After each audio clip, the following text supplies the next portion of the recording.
All right, hello everyone. Welcome to this week's edition of A Sip of Knowledge with Marty Duffy, Liz Rhoades, and Lou Bryson. Plus, this week's special guest, George Grant from Glenfarclas, who I will let your hosts give a more formal introduction to in just a moment. Real quick before we get started, I'm Will Hookinga from Zavvy.co. Just want to point out a couple of ways you can interact with your hosts and their guests throughout the presentation today. So to your right, you'll see a chat box. Feel free to say hello. We always love to see where folks are joining us from around the world.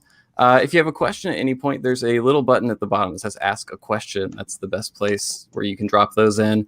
And last but not least, there's a share button at the top that makes it easy to invite your friends to join us. But with all that said, Marty, Liz, Lou, I will turn things over to you now. Well, thank you, Will. Oh, it's great. We're going all the way to the Highlands.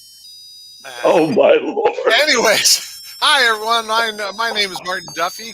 I'm a former senior master of whiskey for Diageo, and also a national brand ambassador, or was, for Benedictine. And for 8 years was co-producer of the Chicago Independent Spirit Expo for the last 6.5 years. I have been representing the beautiful glassware from Glencairn, Scottish company. And and so with that said, look at that. 4 for 4. That's always good. I wish that was like a slot machine. Good old 4. Right. Now, little lizard. You lizard. Absolutely. Hey, everyone. Thanks for joining. I'm Liz Rhoades, technical distiller and spirit consultant. I have just over a decade of experience across the alcoholic beverage space. Again, worked on several different substrates and products, including beer, rum, vodka, but my particular favorite and expertise. No surprises there. This is a whiskey show, so whiskey. Yay! I spent most of my career at Diageo, but now I'm currently founder and principal at Spirit Safe Consulting. And if you'd like to learn a little bit more, if you scroll down to the About the Host section, there's actually a little link to my website. So check it out. Lou? Thank you, Liz. Thank you. I'm Lou Bryson. I'm a whiskey writer. Been doing that for over 20 years now. And for 20 years of that, I was the managing editor at Whiskey Advocate magazine. I currently have a wonderful new book out. Well, it's a year old now, but Whiskey Masterclass. Thank you, guys. Thank you. Oh, and of course, Tasting Whiskey. Oh, and I believe that's your book, Marty? That's my book. That's your book. Still available. I'm currently a senior drinks writer for the Daily Beast, and today I am drinking the new Dewar's Blended Portuguese Smooth, which is cracking on a little bit sulfury. Interesting. Just a touch. Well, Lou, to match that, my friend, I just reached in to my cabinet and pulled out any old thing, and look at this. What is that? Very nice. A 1963, the year of my birth, family collection, Glenfarclas, and if that bottle seems big, it is. It's the 1.75. This was very impressive. Wow. No, this is a little That's impressive. the family reunion cask. Is Yes. what that is. That's right. It's a family reunion. The whole family. So, everyone, welcome to A Sip of Knowledge. Today, we have a very special guest visiting all the way from the Highlands of Scotland. It's very wet and dank. Oh, look at that. Does it make you feel better? You look like you should be driving a Chicago snowplow. That looks Right? Yeah. Well, Marty, it was absolutely genius. You know, we also did these hats first, and then this year, you know, in advent of COVID. Oh. Yeah. Oh, look at that. The gator. Very nice. What more do you need for coming to Chicago? Yeah, I like that. That and the hat, you're set. Yeah. Well, snow shovel. Yeah. Having that. I'm still getting shot, haven't I? You know, so you come to rob the place again. So if anyone hasn't noticed by now, our special guest today is the Earl of Sandwich, who is the sixth generation of Grants from that little distillery in the Speyside region called Glenfarclas. It's none other than Mr. George Grant. Hello, Marty, Georgie. it's lovely to see you. Howdy. Look at Good to him. see you, Lou. It's lovely to meet you. George, you're a scholar, a gentleman, international rogue. Yes. You're always over in Asia. It seems like you're constantly in Asia. Well, Marty, this has been the longest year of my life. I mean, it's now been 11 months that I've been at the distillery. Oh, You know, well, that's true. You're loving it, hating it, or going through withdrawal? What's it?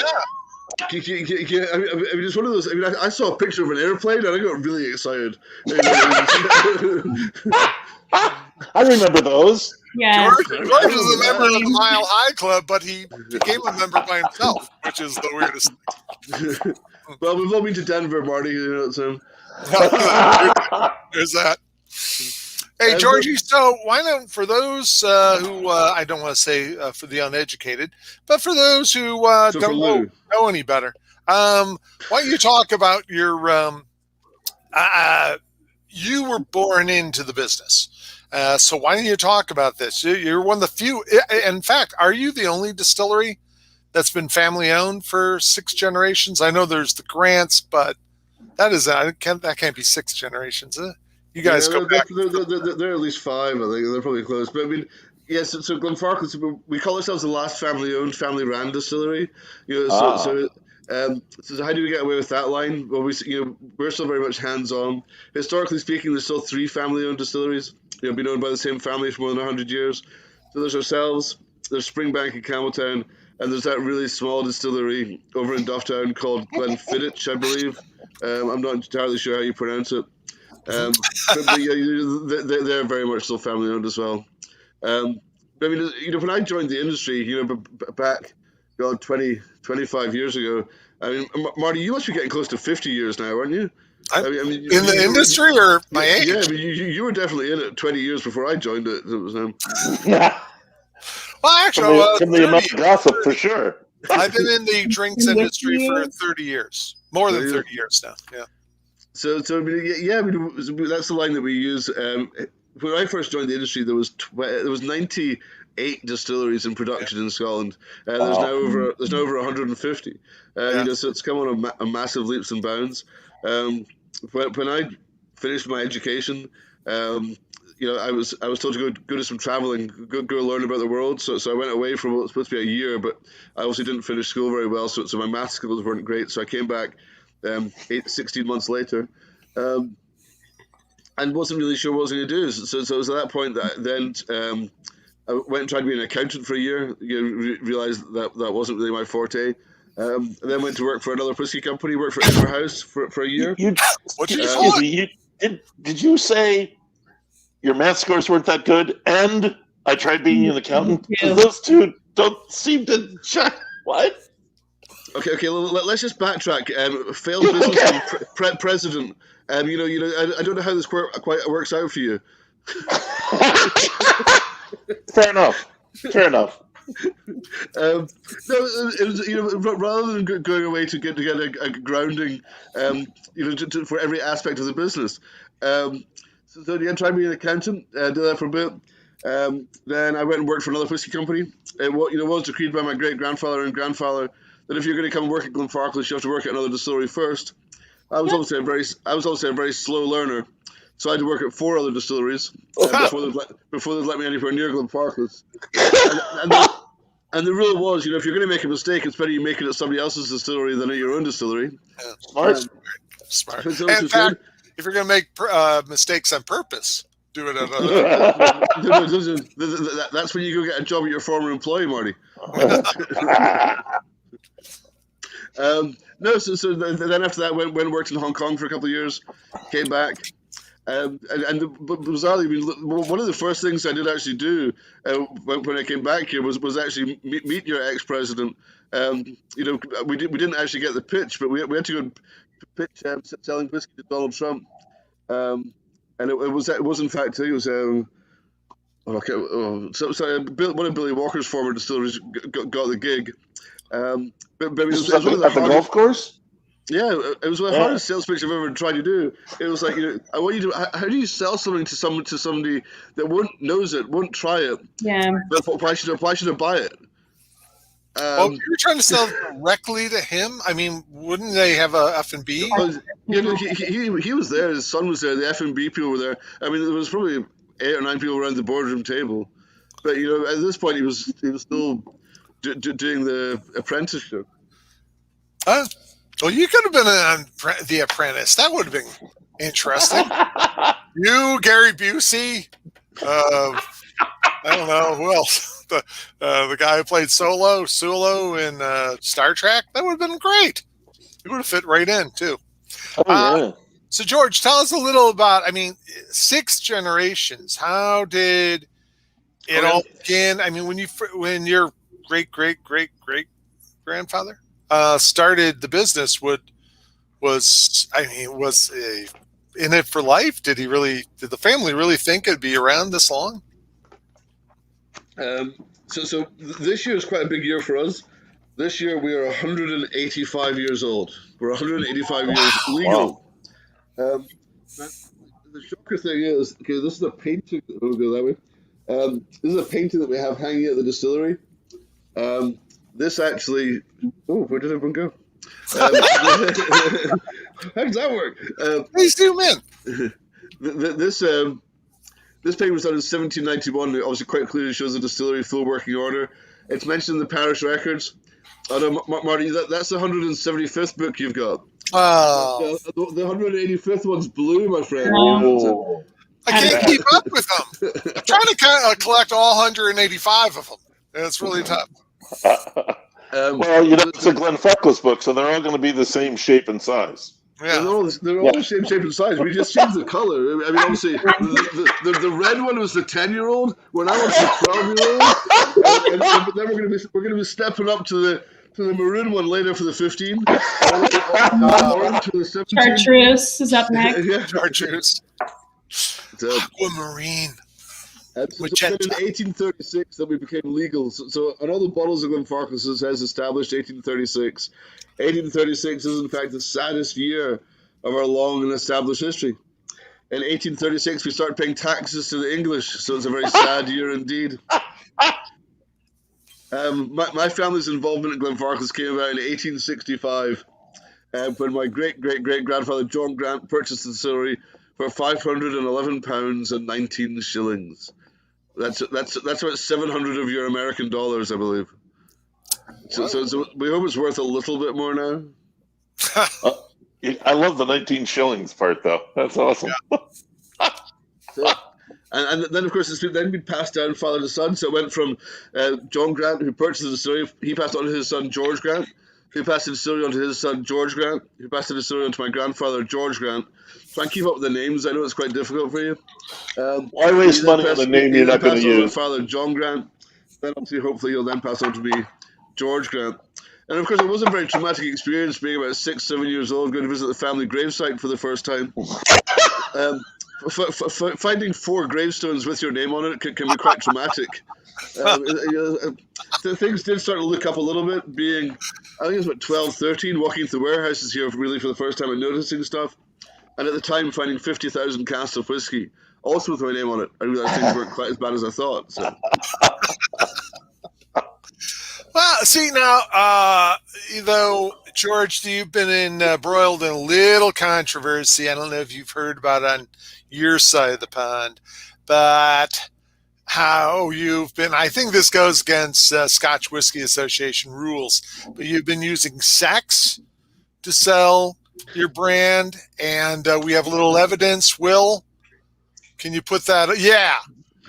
So when you're Marty, I was young. I needed the money, and sex sells. Sex does sell. Your come hither eyes. Knees. Dangerously above the knees, right? Above the knees there. And we know that you're not wearing anything underneath it too. So I just wish that you'd actually told me this, and I could have sent you this picture too. I don't know if that actually comes up or not. Oh, it's the cake? I was sent a cake with it on too. Yeah. I use that to wish people happy birthday, especially if their name is George, and especially if their name is George Grant. That's it. That's funny. All right. Well, now, Liz, I know Liz was interested in hear more about your whiskeys. Your whiskeys have a very unique. Well, I don't want to say it's a unique style. It is but it's a style that you guys have claimed. So yeah, exactly. Let's dig into the liquid a little bit. And as I mentioned, shamefully in the tech check, that I've never had the pleasure of trying Glenfarclas liquids. So for maybe some people, you mean whiskey, right? You do mean whiskey? Yes. That's a good thing, Liz. Sorry. Whiskey. So for those in the audience who may not be familiar with the whiskeys, can you kind of walk us through what that house style looks like and some of the other iterations? No. It's not what I came for, damn it! I'm not here to talk about the brand. He's the worst person to interview, really, because very short. If there's any answer at all, it's very short. No. Sorry, I'm just here for the whiskey. Like I get it. Look how dark it is. Marty, is that your hair dye again you're pouring into it? Yeah, my red hair dye. So the typical style of Glenfarclas, I mean, we're very much a typical Glenfarclas Speyside whiskey. That's the first thing I should sort of explain that confuses a lot of people. So when you pick up a bottle of Glenfarclas, I'm trying to find one. It does say on it that it says we're a Highland single malt. But then if you look really small in the small print, we also say we're Speyside. Yes, that was a thing that I was confused about. All right. So this is where we're going to start. So basically, if you go back 50 years, almost 1973, we used to be called something different. We were called Glenfarclas Glenlivet. Macallan was Macallan Glenlivet. Abelard was Abelard Glenlivet. Nakando was Nakando Glenlivet. And you sort of get the picture. But this confused everybody where you all live. Because at the time Glenlivet was the biggest whiskey in the States, and it has been for a while. And they all thought we were part of Glenlivet Distillery. So we dropped Glenlivet from our names. They became the Glenlivet, or as they say it, the Glenlivet, but it's definitely just the. I like that. Then, that's really where the region Speyside. No, BJ, I will not behave. That's really where the whole thing about Speyside came into its own. So when you look at the names of the distilleries, we're very much a Highland distillery. We were a Highland distillery before we were a Speyside distillery. Macallan, they still call themselves a Highland whiskey. But then you look at the ones that weren't really selling single malt. Your Benriach, Benromic, they call themselves Speyside whiskies because they weren't really selling single malt back prior to the 70s. But typical Speyside style, I would say sherry matured. All Glenfarclas is matured in Oloroso sherry casks. We use the casks 4 times. So the casks come to us from Jose Miguel Martin in Spain. We will use them 4 times. So all the standard Glenfarclas, which would be 10, 12, 17, 21, 25, and 105 cask strength, will be 60% first and second fill, 40% third and fourth fill. We marry them all together, and that's what we get Glenfarclas. Once we use the cask more than 4 times, we then sell them to other whiskey companies. We think that they're done, and they will then continue to use them more times. And assuming, since you are using sherry wood, you're not doing any rejuve. You're just taking those in, using them 4 times, and then sending them off. Yeah, sorry, say again? Oh, rejuvenation. So you're not actually rejuvenating or anything like that, because then what's the point? We don't cheat. But what's been really interesting, that particular whiskey that Marty's drinking at the moment, the style of that whiskey, Marty showed you the color of it and stuff. We can't recreate that. I mean, I don't know if you ever have been across to Spain.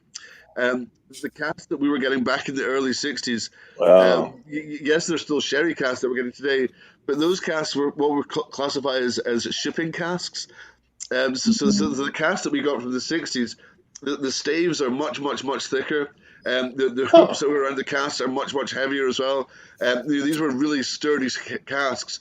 They were designed to be put on boats, and if the boats were then rolling about, the casks would obviously, if the cask got loose, they wouldn't get damaged or break. So they're a much heavier style of cask. So when you see the whiskey that we get coming from the '60s, it's very unique and really much heavier, darker whiskey that comes from it. But there's a lot of different things at Glenfarclas that we maintain that keeps us traditional and gives us the flavors that we have. First and foremost is obviously we get the water from. We've got a very long maturation, so we have over 100 hours of maturation. So we get a really fruity wash. We then distill everything twice. All our stills are direct fire heated, so we're still heating them externally. So we're still going to burn wood. Previously we would have burnt wood, peat, coal, American tourists, whatever we had available to us. But today we have moved on to burning natural gas. It was just see your weight clue, to be honest. But it's and then when it comes off the stills, it's coming off an average of 68% alcohol, and then we're going to put it into the oak cask, the sherry cask, and all our warehouses here at Glenfarclas are dunnage warehouses, which means the casks are stored no more than 3 high, so all the whiskey's maturing at exactly the same rate. But all the Glenfarclas flavour, they are obviously all very different. I mean, we have hundreds of SKUs, but as you do sort of progress through the line, you will have the underlying dark chocolate, bitter chocolate flavors. Yes, you've got some fruity flavors, toffee apple style, crisp fruit, toffees, but then you do have that wonderful sort of Christmas cake aromas as well. The fruits from that, the marzipan, the aniseed, the almonds, that's all sort of playing into it too. Can you talk a little more about the 105? Sorry, Liz. Again. 105. Hold on, I did have a bottle of that lying around somewhere. There we go. I just like to trot it out every now and then and scare people. Usually, guys with offices, it's in their desk drawer.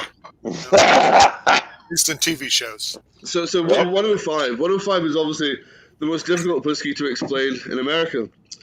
So it's 105. It's 105 British proof, which equates to 120 of your made-up American proof. Just to upset you all. So I mean, if you did come to see me, 300 years ago and said, George, I'm going to buy some of your whiskey, I would hand you clear liquid and say, there you go. And you'd then say to me, well, prove to me that it's whiskey. So to prove to you that it was whiskey, I would take some of the alcohol and mix it together with something that everybody had lying around 300 years ago, or if you were in Chicago, I guess, gunpowder. You'll then mix it together with the alcohol, light it, and if it explodes, you've proved that you've made whiskey. Whiskey explodes at 100 British proof, which I think is 58% alcohol, give or take. And so therefore, that's where our proofing system comes from. So the word prove evolved into the word proof. And so in all bottles of this would just simply say 5 OP on it, or 105. It is in fact our biggest selling product. I mean, almost 50% of our sales is last year before was 105. And why do you think that? Because it's big. Because it has really a big white 105. Yes, cool. You're exactly right. You're spot on. Because I mean, people in the UK and definitely the States, and Asia especially, can't say Glenfarclas. They can't even read it. But however, 105 just translates to your numbers translate in any language. And so we got really lucky. That's the history. I mean, that's really the story behind the Johnny Walker labels. Nobody wanted to say Johnny Walker Extra Special Old Highland Whiskey. They just saw a black label. So, I'll take Black Bush. Same thing. Came out with a black label. I'll take the Black Bush Mills, Black Bush. Yeah, people are lazy, George. I don't know if they can't say it. What does Glenfarclas mean? It translates into normal human English, from to what? Something like I'm standing in a field, or watch out. Valley of Flatware. Valley. Glen is valley. Farkles green grassland. So it's a valley of the green grass. Oh, how nice. There you go. Nice. I just made that up, obviously. No, that's true. Valley of the green grass with that long driveway. That's what you should add something else to the word. Hey, George, talk about the distillery itself. I mean, the fact we were talking prior to show, your tasting room is very unique. And I find it really unique because once you go to your distillery and you're surrounded by a lot of beautiful green fields and trees, and it's the last place I would expect to see a tasting room like that. Yes, so obviously we back in 1973, we also put in our first, put in the visitor centre, and we wanted to have a corresponding tasting room. So the tasting room was actually put in sort of afterwards to the actual centre itself. My grandfather was in the Navy, so he did always have a connection with boats. He was happy to be listening one day, and it was about the British Legion in Rhoades. And then they had previously they'd taken the panelling out of a boat, which is called the Empress of Australia, which is part of the Canadian Pacific Liner Group. So this particular boat was originally being built by the Germans. It was then taken off them as part of war reparations, and then after World War I, and then finished by the Canadian Pacific Liner Group. Became one of the first 3 funnel vessels of the world. Went around. Then during the Second World War and after the Second World War, became a troop carrying ship. And then when the boat was then taken out of commission, it was then scrapped. But the paneling that we have here actually came out of the first class smoking lounge on board the ship, which is quite ironic because you're not allowed to smoke in it anymore. But it was just simply that my grandfather had heard that the British Legion was ready to get scrapped, and they had this paneling already, and they were like, just such a shame for it just to get demolished. So it came up here. It went into the room. The room itself is basically half size. It's the most ridiculous thing ever. They actually cut the bar in half to make it fit into our room. Oh my God. I mean, imagine making a bar smaller. I mean, that's just ridiculous. But we do always say, and as you know yourself, Marty, when you were here, we do always say, it's not you've had too much to drink when you fall over. It's just simply the roll of the ship. It is. I was a little rocky that day too. It was. Now, George, coming from being the 6th generation, I think I asked you this once. Would you ever consider? I mean, with all the big guys buying up all these distilleries, I mean, with a family, you've got 6 generations invested in it. For you guys to ever sell, I would have to imagine it'd be catastrophic. But I mean, there seems to be a lot of pressure on your shoulders, wouldn't it? I mean, you're the 6th generation. You got all those guys who built this, and now you have to. Georges. It's all on your little tiny, little sloping shoulders. So what's your question, Murray? What? I got 6th generation, but I got that down. Yeah, that's good. That's good. I'm glad. Did you ever think about ducking out? Yeah. Well, obviously, it's a question that does come up. Yes, we get offers all the time, but I mean, Lou, Marty, Liz. I mean, as you all know, when you have worked for a booze company, I mean, you've got to be honest with yourself. I mean, yes, you can sell out. Yes, you can take all that money. But, I mean, if you had to pay for your own booze for the rest of your life and not on an expense account, that's going to be tough. That was okay. That was a big. Yeah, it pretty much settles it. That was a little sticker shock for me. I never really bothered looking at the receipts when I got them. I know. Yeah. People keep asking me how much the whiskey costs. I'm like, all right. Oh my God, it costs that much? I wouldn't buy that if I were you. So hopefully that answers your question, Lou, Marty. I mean, there's a lot of things to think about, and that is obviously top of the list. And now, do you expect you have 2 young daughters? I mean, it's going to be a number of years before they're I mean, I'm sure you want them to go to college, learn marketing, or learn business, whichever, or just do it in house there. Well, Marty, can I just usually jump in there? Okay, so I'm currently in the sales office here at Glenfarclas. And when I first joined at Glenfarclas, this was the sales and marketing office. However, one Christmas Day, in fact, my father came down here with his own screwdriver and took the brass plaque off the front door that said Sales and Marketing Office, and he put a new plaque up that simply just said Sales Office. And I was like, what are you doing? And it was like, well, so salespeople make money, marketing people just spend money. But he didn't tell anybody that we're getting rid of the marketing department. So the fact they changed the plaque on the door, that was it. We're done. That was it. Chris, I don't know your dad very well, but I know it well enough that doesn't surprise me at all. Lizard? Yeah, so speaking of Sticker Shock, we did have a couple comments. So back to the 105 from Don Mateo and Monique says, great value for the money and very consistent over the years. So. And also, so Graham Fraser has a really good question, and I think you might have told me this once, but has Glen Farquhars ever gone into a blended Scotch before? Yeah. Or ever? It does? Yeah. There's another one of those great ansers. Detailed. Yeah. It just tells you everything. Well, you Really want to know tells the which story. ones? You can give initials. It'd be kind of interesting. I mean, yes, we sell to a lot of the bigger companies. We have some of our own. We do blends ourselves. We do a blend in the US called Lismore. We own that. We have a blend called Glendowen, which we sell in Germany and Taiwan. We have Highland Dream, which I think was in Spain. We do Highland Cattle, which is just awful.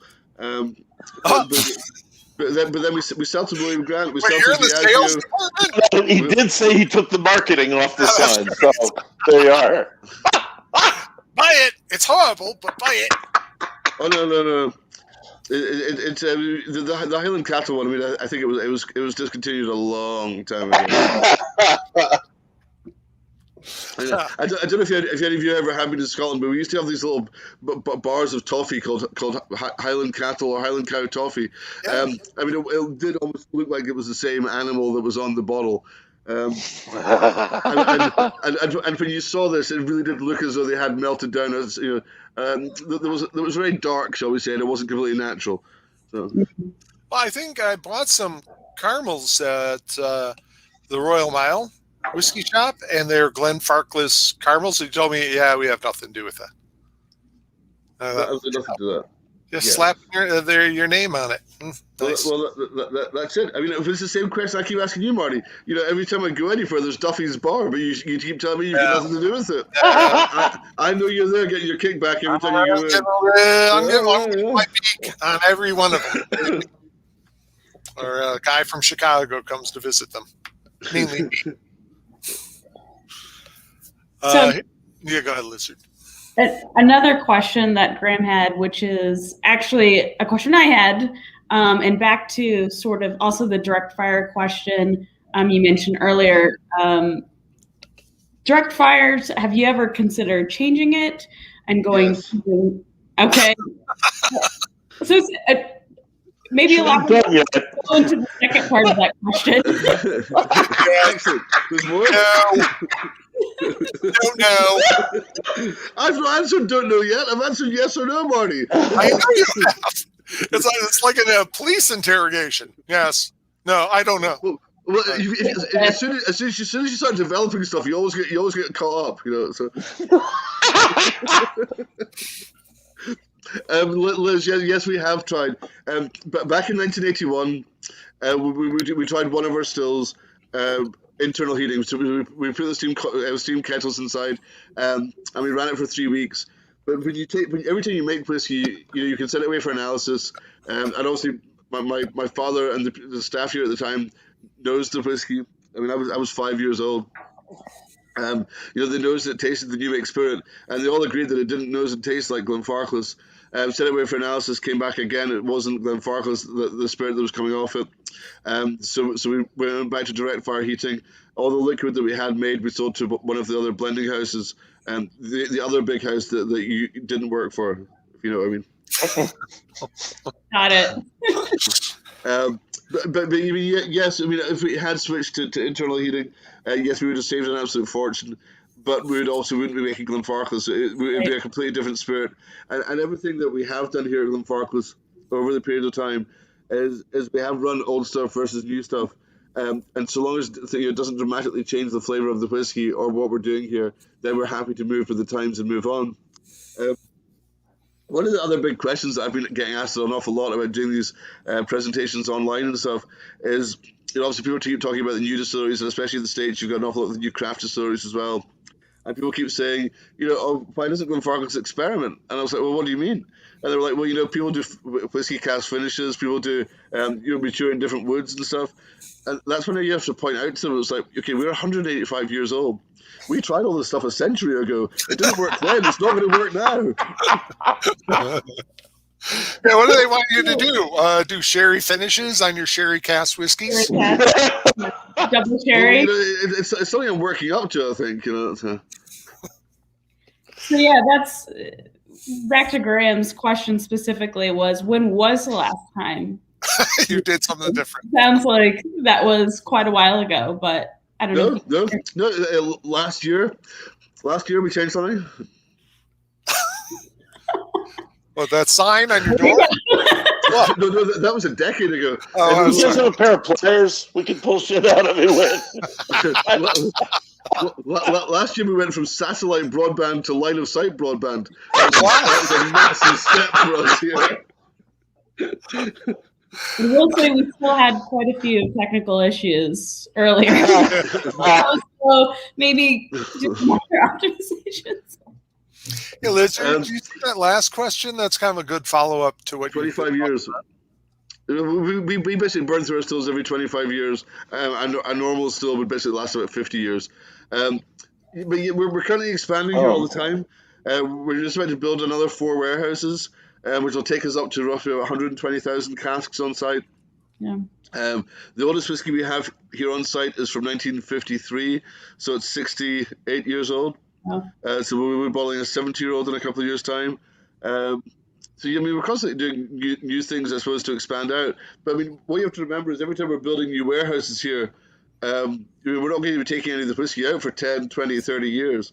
So it's a really long-term investment. What's the construction on the new ones? What are they built out of? Bamboo. I don't believe you. I don't believe you. Hey, Mache, you know how you Scots are. Yes, so we get the marquee, we blow it full of air, then get the paper and stick it on the outside. Then we pop the marquee, and the building's left there. That makes so much sense. I can just see you guys doing. Oh, that blade is not big enough. Obviously, they're not quite the same as they were before, but they're still stone. They're still your earthen floors. They've got concrete walkways going down the middle of them now, so it's a little bit easier to like navigate.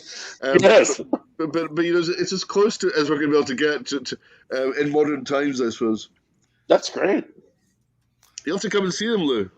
I desperately want to. But when you get here, I won't be here because I've got so much traveling to make up for. As soon as it's free for us to travel there, he's going to bolt. Well, because everyone keeps saying, well, as soon as lockdown finishes, we're going to come visit Glenfarclas. And I was like, well, have fun. I'm not going to be here. Is it true that the Bill Murray character in Lost Translation was based on you in Japan? All your trips to Asia? I can't possibly comment on that. Yes. It's whiskey time. It's always whiskey time. It's getting dark here now. It's quite bizarre. It's Scotland. I mean, it's quite bizarre when it's sunny. when there's it's been you have to admit it's been a really crap year for us here in Scotland. First of all, we got Donald Trump's 25% tariff in the US to sell whiskey. Then we had COVID. Then we had Brexit. Then we had somebody fighting for independence. And now we've had one of the worst snowstorms we've had in 20 years. So our warehouse doors were completely buried in snow. It's been quite incredible. And then after that, obviously, people had flooding. Thankfully, we were quite high up, so it didn't really affect us. But it's been a. Did I say Brexit? Jesus Christ, Brexit! Did I mention Brexit? I mean, forget the bloody coronavirus. Brexit. You should have shoveled all that snow and made whiskey out of it. We are, Marty. And don't worry, we're putting extra tariffs on it just to sell it to you, especially. No tariffs. A special dilution water to pair with it. Ooh, scientist. Always thinking. Hey, so keeping with your talking about the whole fire thing, direct fire.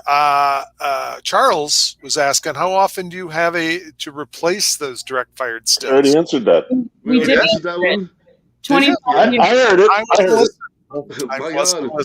Okay, back to the orange juice, Marty. Back to the orange juice.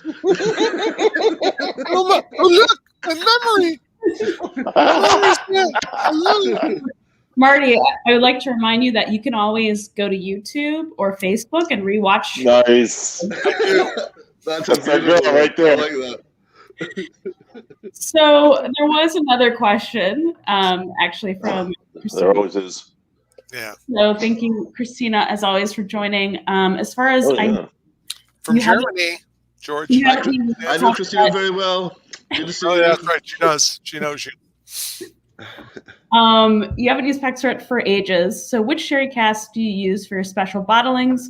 Which bodegas do you source your casks from? And how long?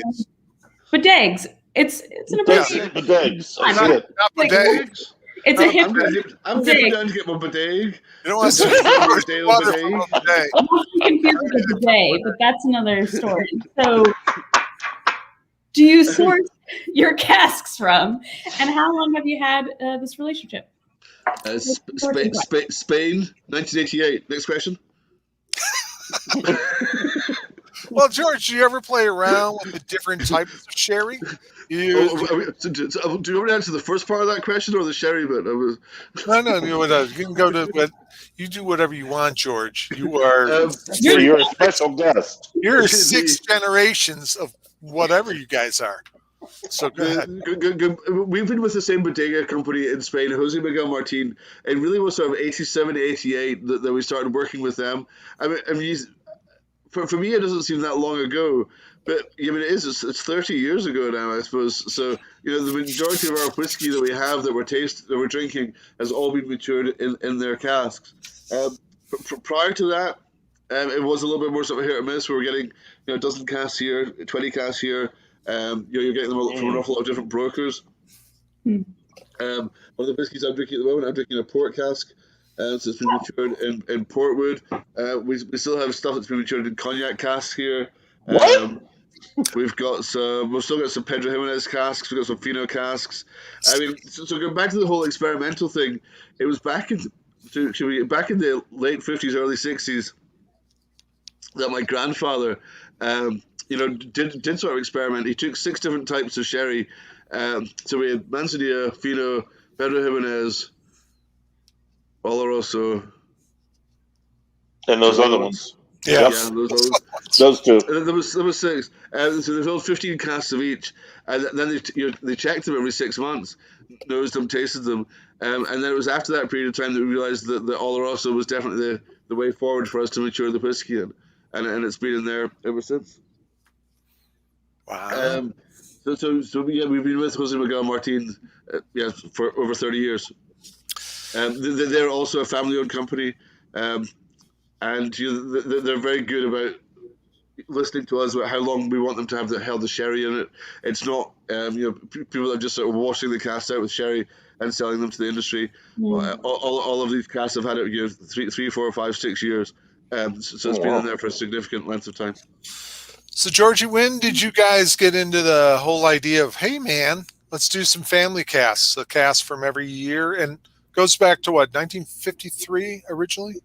I was trying to remember this other day. I think it's 2007, I think, was when we actually launched the family casks. When it originally came out, it was started in 1952. So it was 1952 to 1994. It's one of the biggest regrets I've ever had in my life. But when they first came out in 2007, you could buy the full set. I think it was for £11,000 retail. That bottle that you just held up, Marty, I believe 1963 here is £8,000 just for that one bottle now. So you could have bought the whole set. You have £11,000. A set just went at Bottlings, I think, for 160,000. So it's like, yeah, why didn't I buy one of them? Why didn't I buy lots of them? Yeah. Yeah, but that's the regret of every whiskey drinker when they look back on all the stuff they could have bought. I mean, why did I drink that? If I had bought Loch Dew, I could have actually, I used to represent it. Had I held on to some unopened bottles, it was like $30 at the time. Now it sells for nearly $1,000 a bottle. And really, where would the temptation to open it have been? Exactly. Yeah, so, Georgie, that's an easy one. You gave me this opened. So if it had been closed. Smart. Yeah. I've still got capsules, Marty, if you want one. You know what? He sells capsules if you want one. Oh, great. Thank you. The world has obviously changed an awful lot. I mean, you speak to a lot of people about the fact how COVID affected your life. Well, I mean, here's a perfect example. I'm sitting talking to myself in an office by myself on a computer screen. I mean, how fun is that? But I mean, the start of last year, I was very lucky. I mean, I suppose. So last year, I made it to the States. I made it to California, Kentucky, and California. And then I went to Germany. Then I went to France. Then I went to Singapore. Then I went to Australia. No, then I went to New Zealand. Then I went to Australia. And then COVID kicked in about the middle of March. So I mean, it was a fairly slow year last year. But I still managed to get my gold BA card within the first 3 months, so I was quite happy. Me too. American Airlines. I'm still on gold. All my refunds all my credits are now running out. Yeah, mine are. It was really funny. I mean, because it was one of the best flights I've ever had. I mean, if you bought I think I did actually buy it through American Airlines, but because it was BA, the One World thing. So BA were doing this offer. Basically, you could buy your flight wherever you get upgraded to business class. But American Airlines was, if you bought business, you got to fly first, one way. So I booked my flight business class to New Zealand, and I went Qatar Airways. But so I flew. I got the bed. You see the full double bed. One Jennifer Aniston flies in. I got on this plane and they were like, "Here's your suite. Here's your own personal toilet." And you're like, "Oh my god!" And then they handed me this book. And what's this? This is the cocktail menu, and there's pages in it. The next menu. What's that? That's a vintage champagne selection. And you're like, "What?" Then he said, what time do you want to go to bed? And I was like, bed? You think I'm going to sleep? I mean, booze and food selection that you've got in the I got work to do here. I got to New Zealand, and everybody else was going along to watch the Amber Light, Dave Broom's film that he just brought out. Uh-huh. And I was like, okay, I've just got off a 20-hour flight where I've drunk my body weight in alcohol. You think I'm going to go watch a whiskey movie?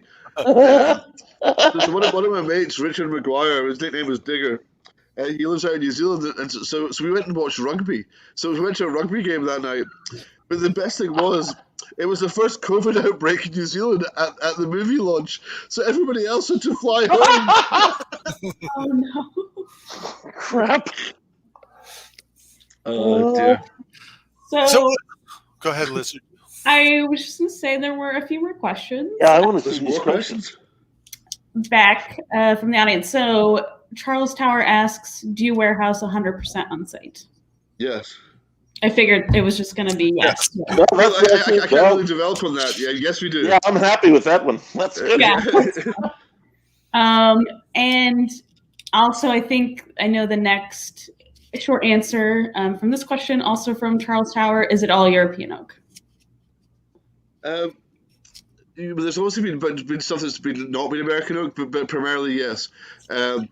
You will get some. It's primarily the prayer we're using now is north of Spain.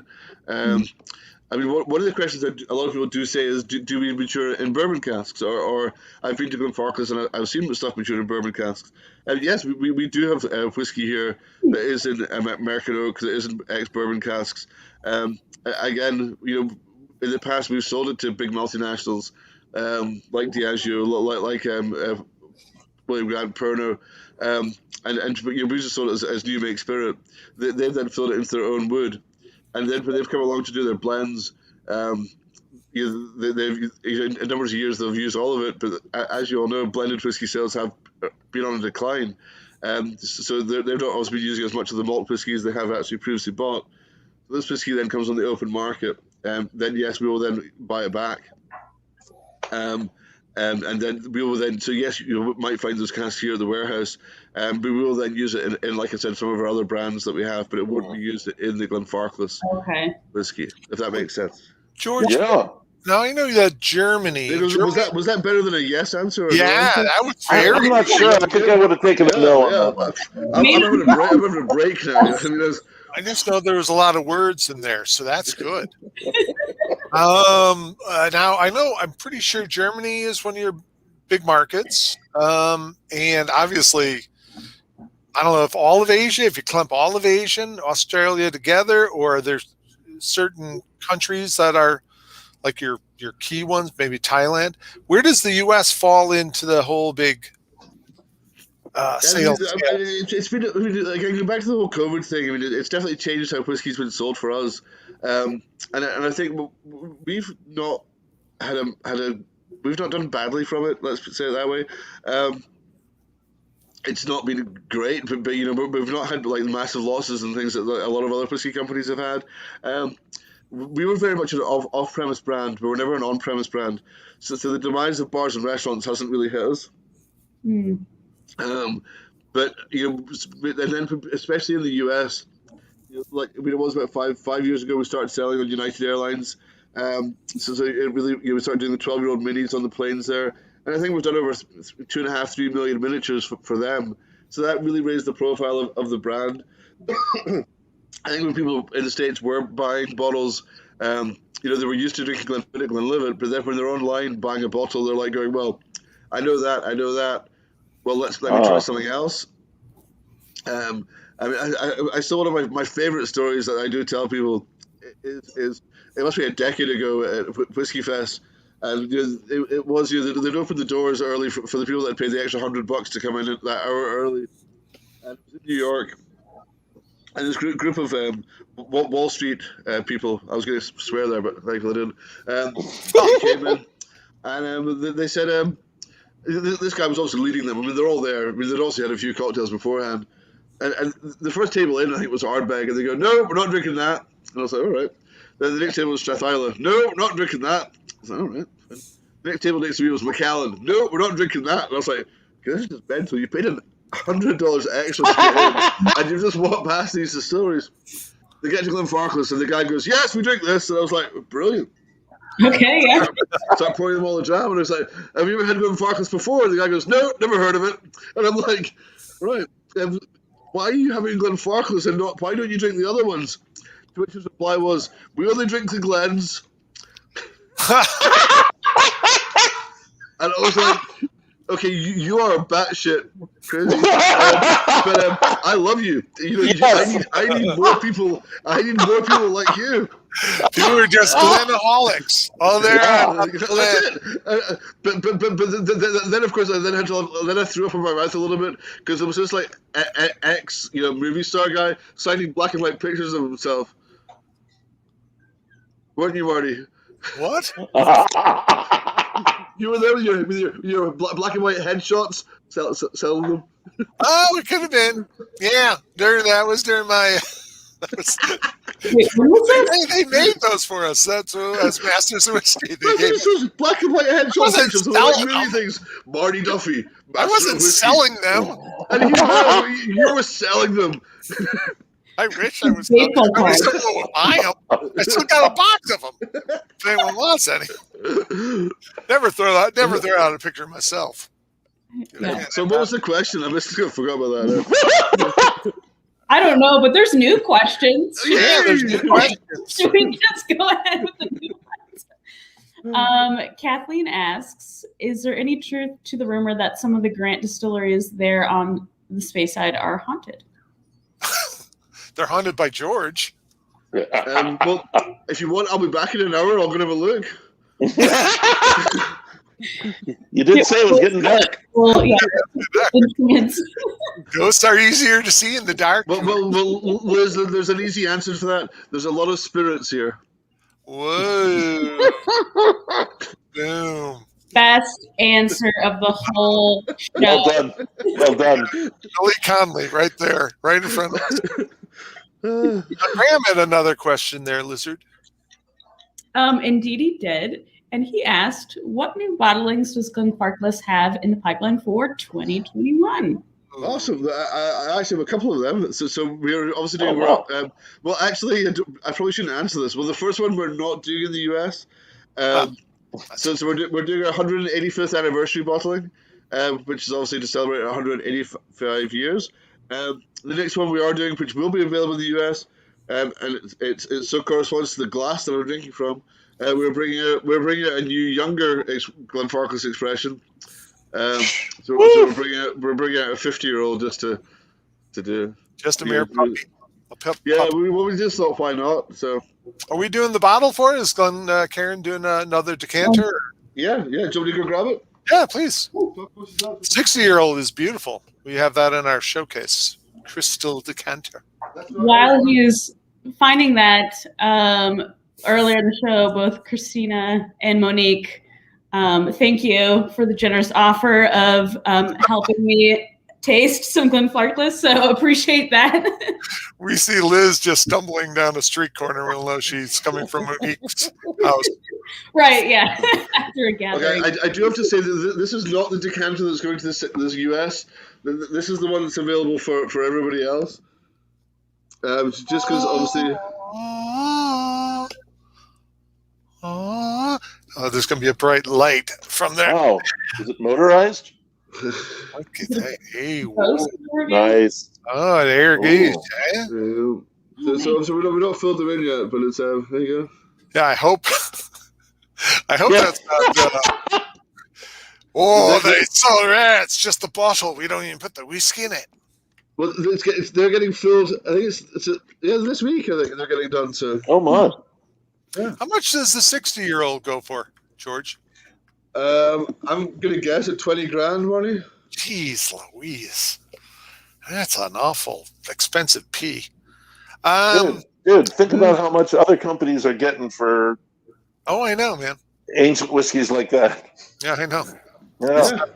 But see, now, is that one of the saving graces for Glenfarclas is that you guys do have a lot of older expressions, and no matter what happens within the whiskey business, at least over here in the States, for your mid-range whiskeys, the high-end ones haven't really suffered that much. I mean, there's still been a demand for old whiskey.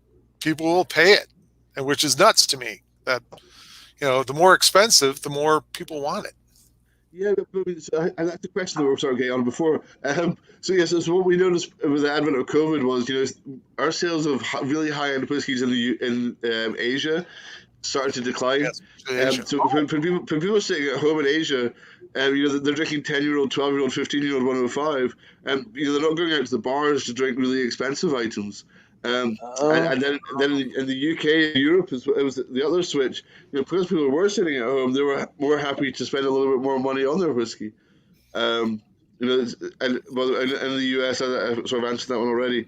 But it really was that sort of switch from one side to the other. Wow, that's interesting. Why? That's a fascinating insight. Really they had a thing when I worked at Diageo, Ireland. They talked about rocketing, where once someone started drinking at a certain level of it, I thought that was a Smirnoff Ice mixed with Guinness. No. What? Smirnoff Ice mixed with Guinness. No. No, completely separate.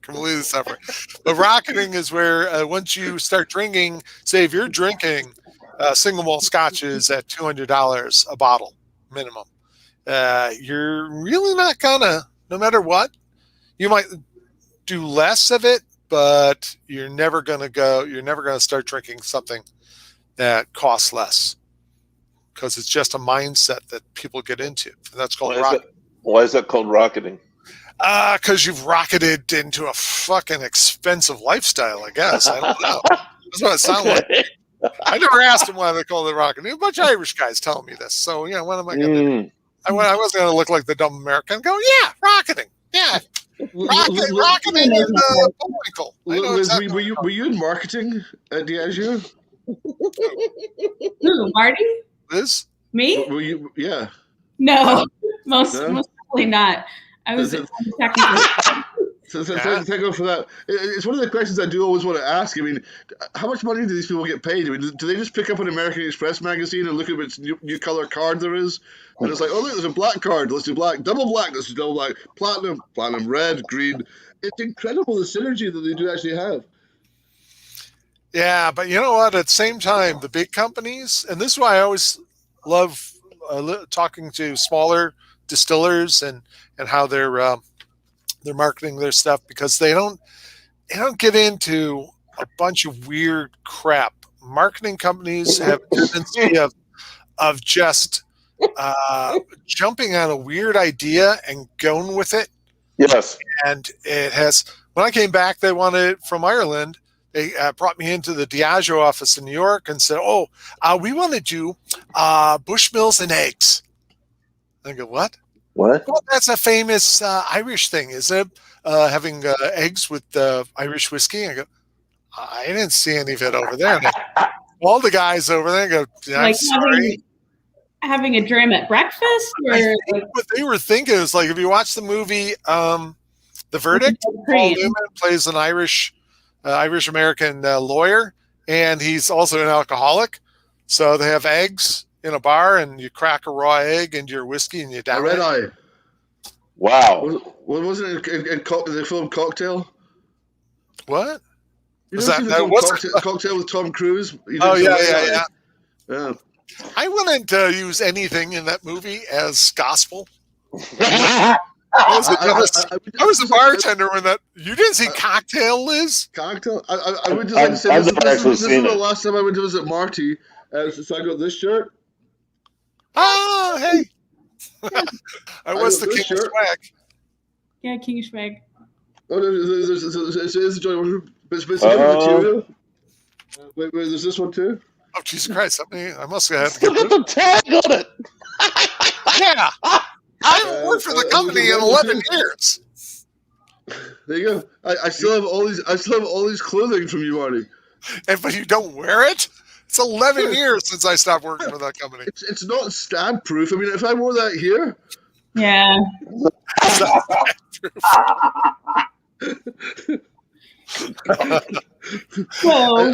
And also, Marty, it's only one layer. I mean, it's really cold here at the moment. You could put on one of your tweed jackets. Wear all of them. Walk with a pipe. I think I could dress up specially. This is the first time I've worn a shirt in 11 months. Yeah, it's got a little warm there, hasn't it? Wait. This is the first time you've worn any shirt? A shirt? Well, I'm not wearing pants, obviously, but That's why George is only allowed in the sales office. Just in his office. They have to warn all the ladies in the visitor center. Okay, everyone has to leave now. George is coming out. But our visitor center's been shut for a year. We've not had it open for a year now. That's right. Yeah. That's horrible. When do you all get your vaccines in the US? They're giving them out now. I mean, us. I think Lou is first in line. They're doing it by age and importance. So I should be. So when do you get yours, Lou? What's that? When do you get your COVID vaccine? Tomorrow afternoon. I've got mine a week on Wednesday, so. Very good. Liz doesn't get one because she's way too young. Yep. Way too young. And she works alone. I figure she's already social distancing. So. Oh my God. Yeah. We did have one last question, if I may pivot back. Hang on. I think you got two. Did you get Eve's? Well, that's what I'm pivoting back to. Yes. Oh, there's another one then, Kathleen. Just ask the question. Oh, never mind. Yeah, just ask. Okay, Eve's asked what happens to the Oloroso sherry post seasoning. So I think he means at the bodega. The actual sherry. So I think about 50% of it turns. They sell it as sherry. About 20%, 25% gets turned into vinegar. 15% they pour down the drain, and then 5%. Christmas, no one's drinking. This is the bit that I thought was really interesting. About 5% of it actually gets dried, and it's an additive for airline food as a preservative.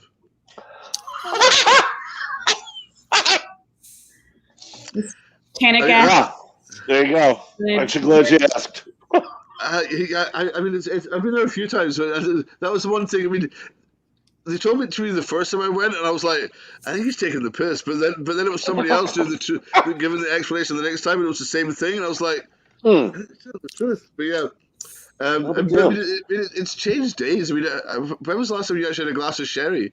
I mean, obviously, trying to bring sherry back into cocktails and stuff. Yeah, Marty, you're quite old, so you fall into a different demographic. Thank you.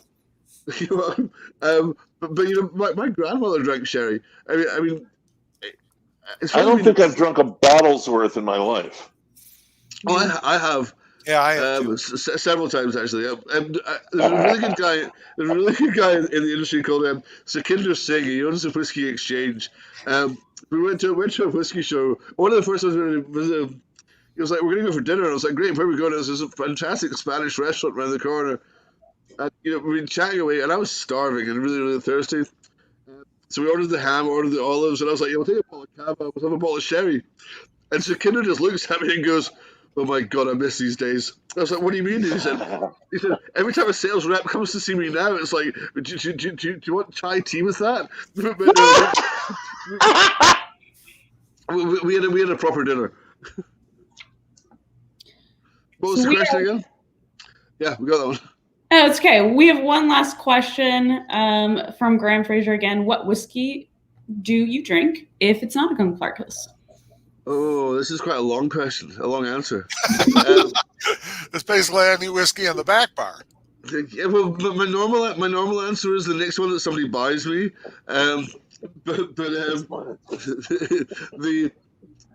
If I can, Anok was the first distillery that I ever worked in. Which did Knock do, which Anok Distillery. I do. The whiskey I probably drink the most of, I'll be completely honest, Johnny Walker Black Label.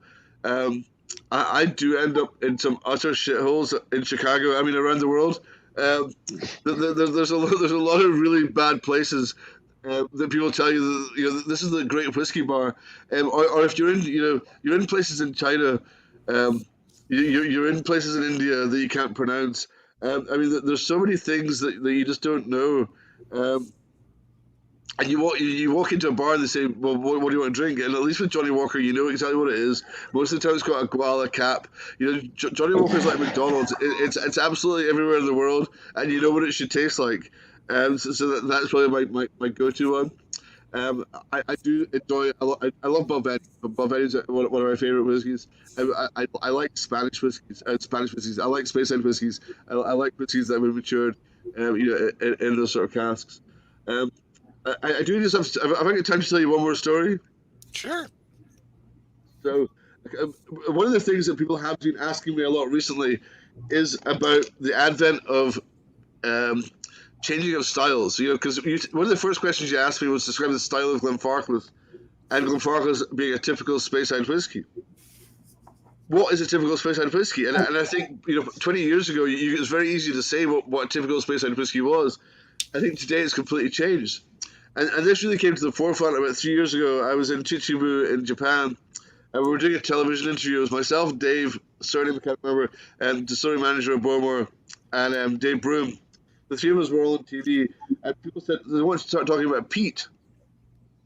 I said, right. And I said, well, if you don't mind it, I'll jump in and answer this. And you can also look at me going, I think that question was directed at us. I was like, no, I've got this. And they said, well, obviously peat is a big thing. And I was like, yeah.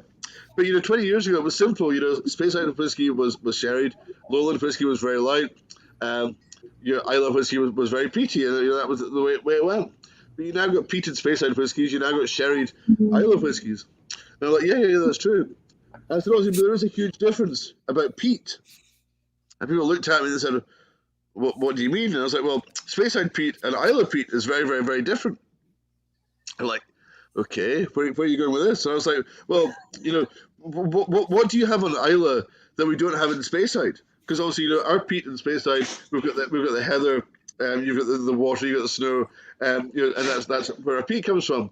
And then we're going, well, in Islay, obviously, you've got the salt spray, and I was like, Then you've got the seaweed, and you're just like, you've got the vegetation, What else have you got? And they're all looking at me going, I don't know what you mean. And I was like, well, what have you got 16 million of on Islay that we don't have any of in Speyside? And they look at me and go, I don't know. And I was like, seagulls. That is not peat that you're burning on Islay. Guano. Nice, isn't it? A wee bit of a poopy. Full circle. That's it. Smells like a little bird's butt. Well, thanks, little Georgie, for we miss you over here. You stopped doing a lot of shows, and I think even at Whiskey Fest you'd alternate every year at one different city. I think you've stopped doing a lot of the whiskey shows in general, at least in the States, haven't you? I don't know what it was, but obviously there's been a lot of different things that sort of happened. The things with the US, we're with my distributor in the US is Sazerac. Yeah. They've gone through an awful lot of changes as well, and the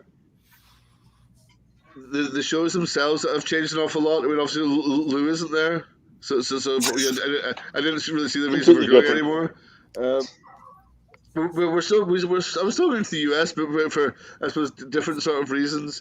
But I don't know whether it's just the shows themselves. I think Lou and John did sort of get out at the right time. I mean, I honestly do feel as though the shows have sort of run their course. Yeah. They needed something new, or they needed something additional. I mean, and the difference was, especially for people like ourselves that have been in it for a long time, it was just the same thing every single time. I mean, I remember Johnny McCormick saying this 6 years ago. He says, if things don't change, they're going to die. Yeah. I mean, you always had a new group of whiskey drinkers to come in and want to go to the show, but I don't know if they were enough, because also, especially those VIP tickets for, say, Whiskey Fest, they sell out before general admission. Again, people wanting that, just wanting to spend more, and really. They're rocketing. Yeah. Well, thank you. There you go. Well, we miss you, though, Georgie. It'd be nice if you came home. Hey, do you know Aaron Zacharias' Fountainhead is closed? I only just found that out, but literally about 2-3 weeks ago. It was 2 weeks ago. I was on a thing with Brett and Mike Miller, and it was those guys that told me about everything that's been sort of happening. Yeah, I got a lot of groundbreaking news from them. Yeah, so that's a shame, because he was, and who knows, Aaron isn't out of the bar business, so yeah, he was trying really hard to do the family cask collection. So yeah, hopefully. But now, how much is it for the whole thing? 11,000. In the UK, 160,000. No, 160,000. Wow. If you want a new set just went for sale in Hedonism in London for $250,000. Lou only has to sell about 600 million of these books. That would do it, I think. Yeah. Well, as soon as he spells whiskey right, he might be able to sell some more. Hold on. Lou's very adamant. Look at this. Yeah, he's sticking with the E. He loves the E. Yep. So before we wrap up, I saw BJ said thanks to all of us, and also see you soon, Liz. So I'm actually hopping on a show with him and Monique a little later today. So we'll see you soon. George. I hope our show doesn't overshadow. You're going to have a great time. I've done a few of these shows with them. I'm pretty sure that BJ has been nailed to that bench. I mean, he's just sitting there at his bench in his kitchen, and every show I've been on, I was like, oh my god, he's in the same position. It's the same one. And I was like, is it just him, or is it just make his arm move every now and again? You know. So. I might sit somewhere new this evening, so we'll see how it goes. But George, it's been like a really great pleasure to have you on the show. Really great meeting you. Yeah, good time. A lot Me too. of Thank you stories. Come back, George. Buddies, as soon as they let me travel, I will not be coming to see you. But you know, I just want to hear him say yes or no one more time. No. Before we go, I just wanted to tee up our next session. For next Tuesday, we have Andy Nash, brand manager of Proximo's Whiskeys. So be sure to come back next week and sign up for that. Yeah. In the meantime, everyone, don't forget Lou Bryson's book, Marty Duffy's book. So get that one. Yeah. Everyone, you go forth, be fruitful, multiply. Take that. Wait. Your whiskey selection. That's all I'm gonna say. Lou, you are filth. Just cautious, buddy. Yeah. We'll see you all next week. FCC listening to this. Okay. Goodbye, everyone. Thanks, George. Cheers, guys. Thanks a lot. Cheers. Bye, George. Good night.